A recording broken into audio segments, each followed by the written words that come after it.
उत्तर प्रदेश की सियासत से आज दो बड़े इशारे सामने आए, दो इंडिकेशन दो बड़े राजनेताओं ने दिए। तो क्या ये दोनों बड़े इशारे दो बड़े राजनेताओं की तरफ से ये इशारा करते हैं कि कौन इंडिया में रहेगा और कौन इंडिया गठबंधन से बाहर जाएगा? मायावती ने कैसे इंडिकेशन दिया है कि वो इंडिया का गठबंधन हो सकती हैं, हम ये बताएंगे। और कैसे अखिलेश यादव का ये इंडिकेशन है कि वो एक अलग राह भी ले सकते हैं, उसका भी इंडिकेशन हम आपको बताएंगे। इसके अलावा धर्म सिंह सैनी का विकल्प क्या बीजेपी ने ढूंढ लिया है और क्या होगा धर्म सिंह सैनी का? नमस्कार, मैं हूं कुमार अभिषेक, आप देख रहे हैं यूपी तक। हम हाजिर हैं अपना न्यूज शो आज का यूपी लेकर। तो मायावती ने वो कौन सा इशारा किया है जो ये बता रहा है कि 4 राज्यों में चुनाव के बाद मायावती गठबंधन का रास्ता चुन सकती है? तो सबसे पहले जो प्रेस रिलीज मायावती की तरफ से आई है, आप उसको सुन लीजिए, उसको देखिए। मायावती ने जो प्रेस रिलीज जारी की है उसमें लिखा है, कई राज्यों में बैलेंस ऑफ पावर बनने के बावजूद जातिवादी तत्व द्वारा साम दाम दंड भेद आदि अनेकों घिनौने हथकंडे अपनाकर बीएसपी के विधायकों को तोड़ लेते हैं, जिसमें से जनता के साथ विश्वासघात करके और स्वार्थी जन विरोधी तत्व सत्ता पर काबिज हो जाते हैं। अतः आगे इन विधानसभा आम चुनावों के बाद बैलेंस ऑफ पावर बनने पर लोगों की चाहत के हिसाब से सरकार में शामिल होने पर विचार संभव है। मायावती ने बड़े इशारे किए हैं और वो इशारा ये कि 4 राज्यों के चुनाव के बाद वो सरकारों में शामिल हो सकती हैं, वो गठबंधन में शामिल हो सकती हैं। और इसके लिए उन्होंने रास्ता चुना है, शब्द चुना है बैलेंस ऑफ पावर का। बैलेंस ऑफ पावर का मतलब यहां यह है कि जिस तरीके से राजस्थान में पिछली बार उनके कई विधायक जीते, लेकिन कांग्रेस पार्टी ने उन विधायकों को अपनी पार्टी में शामिल करा लिया। सिर्फ राजस्थान ही नहीं, मध्य प्रदेश में भी ऐसा ही हुआ। इसलिए मायावती इस बार सतर्क हैं और अपने विधायकों को, अपने नेताओं को वो इशारे कर रही हैं कि वो बीएसपी से जीत करके आएंगे तो सरकार में जाएंगे। तो इसके 2 मायने हैं। क्या मायावती अगर कांग्रेस की सरकार आती है तो उसमें अपने विधायकों के साथ मायावती की पार्टी बीएसपी शामिल होगी? और जो उन्होंने 4 राज्यों के साथ साथ एक आम चुनाव का जिक्र किया है, तो क्या जीत करके अगर उनकी पार्टी के लोग आते हैं तो क्या जो सरकार बनाएगी पार्टी उसके साथ शामिल होंगी? ये एक बड़ी बात है जो आज मायावती ने कह दी। यानी कि एक बात साफ हो गया कि अगर वो इंडिया गठबंधन के साथ आना चाहेंगी तो वो चारों चुनाव के बाद आएंगी और सीधे गठबंधन में नहीं आएंगी। अगर वो आएंगी तो पहले इन सरकारों में अपने विधायकों को भेजेंगी। बिल्कुल साफ साफ दिखाई दे रहा है कि मायावती ने इस बार ये साफ कर दिया है कि इन राज्यों में चुनाव में जो भी विधायक जीत कर आएगा वो बैलेंस ऑफ पावर बनाएंगी। यानी कि जिसकी सरकार बनेगी वो उसके साथ सत्ता में भागीदारी लेंगी और सत्ता में भागीदारी होगी तो उनके विधायक मंत्री बनेंगे। अब इससे 2 अर्थ निकलते हैं। एक कि क्या वो इंडिया गठबंधन में शामिल होंगी, तो देखना होगा कि मध्य प्रदेश में किसकी सरकार आती है, राजस्थान में किसकी सरकार आती है, तेलंगाना में किसकी सरकार आती है। इस तरीके के गठबंधन में अगर सरकार आएगी तो मायावती उसमें शामिल होंगी। आम चुनाव का भी उन्होंने शब्द का जिक्र किया है। तो क्या बीजेपी अगर सत्ता में आती है तो वहां भी बैलेंस ऑफ पावर होगा?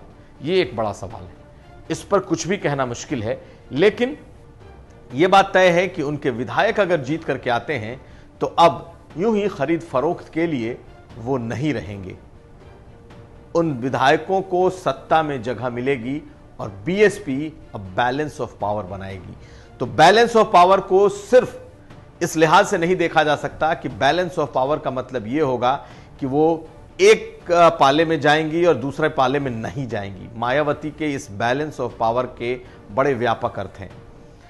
कहीं भी सरकार आएगी, उनके विधायक या उनके सांसद उस सरकार में शामिल हो सकते हैं। बैलेंस ऑफ पावर का अर्थ यह है कि जिसे भी उनके विधायकों की जरूरत पड़ेगी वो दे सकती हैं, बशर्ते कि सत्ता में उनकी हिस्सेदारी हो। मायावती ने इसके लिए जो आधार चुना है वो यही कि उनके विधायकों को जातिवादी तत्व, यानी कि जो लोग जीत करके आते हैं वो लोग तोड़ फोड़ करके, खरीद फरोख्त करके अपने साथ जोड़ लेते हैं और पार्टी जीतने के बाद भी खाली हाथ रह जाती है। लेकिन अब बीएसपी खाली हाथ नहीं रहेगी। उनके लोग अगर जीत करके आएंगे तो सत्ता का स्वाद चखेंगे। लेकिन क्या यह सत्ता का स्वाद सिर्फ अगर इंडिया गठबंधन सत्ता में आएगा तब जाएंगी, या फिर एनडीए आता है तब भी जा सकती हैं? यह एक बड़ा सवाल है, यह यक्ष प्रश्न है। इस पर मायावती की तरफ से कोई क्लैरिटी नहीं है। लेकिन एक क्लैरिटी जरूर है कि अगर बीजेपी के विरोध का गठबंधन कहीं भी सत्ता में आता है और वहां अगर बीएसपी के विधायकों की जरूरत पड़ती है तो मायावती वहां सत्ता में जरूर जाएंगी। और यही वो इशारा है जो ये बताता है कि 4 चुनाव के बाद मायावती के लिए इंडिया गठबंधन का रास्ता खुला है। बीजेपी के गठबंधन के रास्ते की बात वो नहीं करेंगी, लेकिन एक शब्द जो उन्होंने आम चुनाव लिखा है और बैलेंस ऑफ पावर लिखा है, तो वो रास्ता भी फिलहाल अगर हम देखें तो खुला दिखाई देता है। मायावती ने बहुत कुछ ओपन रखा है कि जब चुनाव हो जाएंगे उसके बाद उनकी पार्टी किस करवट बैठेगी ये बाद में तय होगा। तो एक बहुत बड़ा, जिसे कह सकते हैं कि पैराडाइम शिफ्ट है इस मायावती के इस बयान में, और यह साफ दिखा रहा है कि मायावती ने अपने लोगों को कह दिया है कि सत्ता में अगर बसपा अगर जीत करके आती है, उनके जनप्रतिनिधि जीत करके आते हैं, तो वो सत्ता के भागीदार होंगे, सत्ता में हिस्सेदारी होगी, वो गठबंधन चाहे कोई भी हो। अब अगली खबर। और अब दूसरा इशारा अखिलेश यादव ने किया है, और यह भी जो विधानसभा चुनाव हो रहे हैं उसे लेकर अखिलेश यादव का भी एक बड़ा ही अहम इंडिकेशन है। और वो ये कि मध्य प्रदेश में जहां पर बीजेपी और कांग्रेस पार्टी बिल्कुल आमने सामने की लड़ाई लड़ेंगी, जहां पर आमने सामने की टक्कर है, वहां समाजवादी पार्टी भी उतरने जा रही है। समाजवादी पार्टी प्रमुख मुखिया अखिलेश यादव ने बाकायदा दावा किया है और कहा है कि इस बार समाजवादी पार्टी मध्य प्रदेश में पूरी ताकत लगाएगी और साथ साथ वो 7 सीटें, जो पहले समाजवादी पार्टी का एक रिकॉर्ड था कि 7 सीटें विधानसभा चुनाव में वो कभी जीती थी, वो उस रिकॉर्ड को तोड़ने की कोशिश करेगी। यानी कि अपने पूरे दम पर सपा का मानना है कि उसका संगठन और उसके लोग और उसके चाहने वाले वहां पर बड़ी तादाद में हैं, जिन्होंने कभी उसे 7 सीटें दी थी। इस बार जब मध्य प्रदेश का चुनाव होगा तो समाजवादी पार्टी वहां पर अपने लोगों के साथ और अपने गठबंधन के साथ वो वहां पर उतरेगी और 7 सीटों से ज्यादा जीतने की कोशिश करेगी। तो अखिलेश यादव के इस बात के मायने क्या हैं? जहां पर आमने सामने की टक्कर बीजेपी और कांग्रेस की है, वहां अखिलेश यादव इतनी ताकत, इतना जोर क्यों लगाएंगे जब वो इंडिया गठबंधन में है? यानी कि जब वो कांग्रेस के साथ बैठ रहे हैं तो क्या वो कांग्रेस के खिलाफ अपने उम्मीदवार उतारेंगे? ये एक बड़ा सवाल है।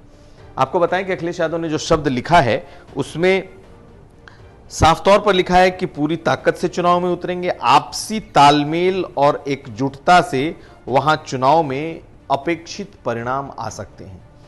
आपसी तालमेल और एकजुटता, जी हां, ये शब्द उन्होंने इस्तेमाल किए हैं। तो क्या ये आपसी तालमेल और एकजुटता कांग्रेस के साथ होगी, या आपसी तालमेल और एकजुटता वहां के और जो दूसरे छोटे दल हो सकते हैं उनके साथ होगी, या फिर ये अपने कार्यकर्ताओं और अपने संगठन की बात कर रहे हैं? तो अखिलेश यादव ने भी एक ग्रे एरिया छोड़ा है कि मध्य प्रदेश में वो गठबंधन के लिए उन्होंने एक तरीके से अपना पासा फेंका है कि अगर कांग्रेस पार्टी चाहे तो उसके साथ गठबंधन में आ सकते हैं। यह बिल्कुल तय है कि अब उत्तर प्रदेश में अखिलेश यादव और कांग्रेस पार्टी साथ आएंगे। ऐसी स्थिति में यहां अखिलेश यादव ने मध्य प्रदेश का पासा फेंक दिया है कि मध्य प्रदेश में कांग्रेस पार्टी को इतना ख्याल रखना चाहिए कि समाजवादी पार्टी वहां अपनी ताकत से चुनाव लड़ने की तैयारी कर रही है, और आपसी मेलजोल का मतलब यह है कि कांग्रेस पार्टी यह समझे कि वहां समाजवादी पार्टी भी दावेदार है, और 7 सीटों से ज्यादा अगर जीतने की बात करते हैं तो इसका मतलब है कि कम से कम 1 दर्जन से 1.5 दर्जन सीटों पर वो दावेदारी करेंगे। आपसी मेलजोल और एकजुटता, अगर कांग्रेस के लिए ये शब्द इंडिया गठबंधन में हैं, तो अखिलेश यादव ने ये पासा मध्य प्रदेश के चुनाव में फेंक दिया है, और उनका मानना है कि समाजवादी पार्टी जब अपनी ताकत से लड़ेगी तो इतनी सीटें जीतेगी। यानी कि अब कांग्रेस पार्टी को भी यह तय करना होगा कि क्या वो मध्य प्रदेश में समाजवादी पार्टी को साथ लेगी। साफ तौर पर सीधे सीधे कांग्रेस का नाम अभी नहीं लिखा गया है, ना ही लिया गया है। इसकी वजह यह है कि अभी उत्तर प्रदेश में कांग्रेस के साथ गठबंधन की तस्वीर साफ नहीं है, लेकिन उत्तर प्रदेश में कांग्रेस के साथ जाएंगे ये तय, और ये इंडिया गठबंधन में बनने के साथ ही साफ हो गया। ऐसे में एक तरफ मायावती ने जो बैलेंस ऑफ पावर की बात की है, वहीं अखिलेश यादव ने अपना पासा फेंक कर यह इशारा कर दिया है कि मध्य प्रदेश में भी कांग्रेस पार्टी को उन्हें स्पेस देना होगा। नाम नहीं है कांग्रेस का, लेकिन इशारा बिल्कुल साफ है। 7 सीटों से ज्यादा जीतने की कोशिश, यानी कि कम से कम 15 सीटों से 18 सीटों पर दावेदारी। तो क्या इन दोनों नेताओं ने आज जो बड़े दावे किए हैं ये बड़ी सियासत की ओर इशारा करते हैं? जी हां, मायावती का इशारा बिल्कुल एक बड़े पैराडाइम शिफ्ट की तरफ है, यानी कि वो 4 चुनाव के बाद एक बड़े कह सकते हैं कि सियासी परिवर्तन की तरफ देख रही हैं। वहीं अखिलेश यादव उत्तर प्रदेश में अगर कांग्रेस का साथ देते हैं तो मध्य प्रदेश में वो कांग्रेस का साथ चाहते हैं, ये उन्होंने साफ कर दिया। अब अगली खबर। बीजेपी ने इन दिनों सैनी लीडरशिप को अपने यहां खूब तवज्जो दी है। जी हां, साहब सिंह सैनी, राजपाल सैनी, ये 2 ऐसे नाम हैं जिन्होंने 2 दिन पहले बीजेपी का दामन थामा है। साहब सिंह सैनी समाजवादी पार्टी में कैबिनेट मंत्री थे, उत्तर प्रदेश और उत्तराखंड दोनों जगह पर उनके लोग हैं, या फिर वो दोनों जगह से अपनी सियासत करते रहे हैं। दूसरी तरफ राजपाल सैनी आरएलडी से रहे हैं। आरएलडी से पिछला चुनाव 2022 का उन्होंने खतौली से लड़ा था, कुछ वोटों से हार गए थे, और आरएलडी छोड़कर उन्होंने बीजेपी का दामन थाम लिया है। लेकिन आखिर सैनी लीडरशिप को इतना बीजेपी तवज्जो क्यों दे रही है? क्या वो धर्म सिंह सैनी का विकल्प ला रही है? वो धर्म सिंह सैनी जिन्होंने 2022 चुनाव के पहले स्वामी प्रसाद मौर्य और दारा सिंह के साथ पार्टी छोड़ दी थी, जिन्होंने योगी आदित्यनाथ पर अगड़ा होने और कई तरह के आरोप लगाए थे, और ठाकुरवाद फैलाने और मंत्रिमंडल में रहते हुए काम न करने देने जैसे कई आरोप लगाए थे। वो धर्म सिंह सैनी जब महज 350 वोटों से चुनाव हारे, उसके बाद उन्होंने दोबारा से बीजेपी की तरफ आने का अपना मन बनाया। लगभग बीजेपी में पहुंच ही गए थे, तो आधे रास्ते में जब खतौली चुनाव में उपचुनाव में मुख्यमंत्री योगी आदित्यनाथ की सभा थी, वहां उन्हें बकायदा ज्वाइनिंग के लिए बुलाया गया था, लेकिन आधे रास्ते से उन्हें रोक दिया गया। उसके बाद से उनकी ज्वाइनिंग खटाई में पड़ गई। आयुष मामले में, क्योंकि आयुष के मंत्री थे वो योगी सरकार में, पिछली सरकार में, पता चला कि वहां बड़े घोटाले हो गए हैं और उनके खिलाफ चार्जशीट तक हो गई। इस मामले में जांच चल रही है। इसके बाद तो धर्म सिंह सैनी के लिए बीजेपी में आना लगभग असंभव सा हो गया। हालांकि इसके बावजूद धर्म सिंह सैनी बीजेपी में आने की कोशिश करते रहे, लेकिन मुख्यमंत्री योगी आदित्यनाथ ने जब खतौली उपचुनाव के वक्त अपने स्टेज पर आने से एक तरीके से अनकहे तौर पर रोक दिया था, वो रोक आज भी बरकरार है। धर्म सिंह सैनी कई और माध्यम से कोशिश करते रहे कि वो बीजेपी में आए। बकायदा उन्होंने उसके बाद डिप्टी सीएम केशव मौर्य के साथ मंच भी शेयर किया। बीजेपी के नेताओं के आसपास दिखाई दिए, लखनऊ से लेकर दिल्ली तक उन्होंने दौड़ भी लगाई। लेकिन एक बार मुख्यमंत्री योगी आदित्यनाथ की हरी झंडी नहीं मिली, ऐसे में बीजेपी में आना उनका लगभग मुश्किल होता जा रहा था। सैनी समुदाय के बीच में गलत मैसेज न जाए, इसके लिए बीजेपी ने दूसरे दलों से बड़े बड़े दूसरे सैनी नेताओं को अपने पार्टी में लाना शुरू कर दिया। और अभी 2 दिन पहले जो ज्वाइनिंग हुई है उसमें राजपाल सैनी, जो कि मुजफ्फरनगर के हैं, वहां से चुनाव भी लड़ा था, कई बार के विधायक रह चुके हैं उन्होंने, और साथ साथ साहब सिंह सैनी, इन दोनों ने ज्वाइन किया। तो बीजेपी को लगता है कि यहां वो पावर ऑफ बैलेंस कर सकती है, यानी कि सैनी समाज का अगर एक बड़े नेता को बीजेपी ने रोका है तो 2 दूसरे नेताओं से उसे कॉम्पनसेट कर सकती है। लेकिन क्या सचमुच कर सकती है, यह सवाल है। धर्म सिंह सैनी सहारनपुर में बड़े नाम हैं, सैनियों के बीच में उनका बड़ा प्रभाव है और सैनी बिरादरी पर माना जाता है पश्चिमी उत्तर प्रदेश में उनका एक तरीके से प्रभुत्व हुआ करता था। लेकिन जब उन्होंने 2022 में बीजेपी छोड़ी तो सैनियों का एक बड़ा वोट बैंक उनके साथ नहीं गया, उसने बीजेपी के साथ रहना ही बेहतर समझा। और यही वो वजह रही कि चुनाव हारने के बाद जब दोबारा सरकार बन जाती है बीजेपी की, तब धर्म सिंह सैनी को यह एहसास होता है कि उनसे गलती हुई है, वो दोबारा बीजेपी में आना चाहते हैं। लेकिन तब तक देर हो चुकी थी। देर कई मायनों में, मुख्यमंत्री योगी आदित्यनाथ की खिलाफत करने और दूसरा आयुष मंत्रालय में घोटाले में उनका नाम आने, इन दोनों ने धर्म सिंह सैनी का रास्ता रोक दिया। हालांकि अभी भी धर्म सिंह सैनी को लेकर कई कयास चल रहे हैं। एक कयास ये है कि उन्हें रुकने को कहा गया है और कुछ वक्त के बाद हो सकता है कि बीजेपी में उन्हें एंट्री मिल जाए।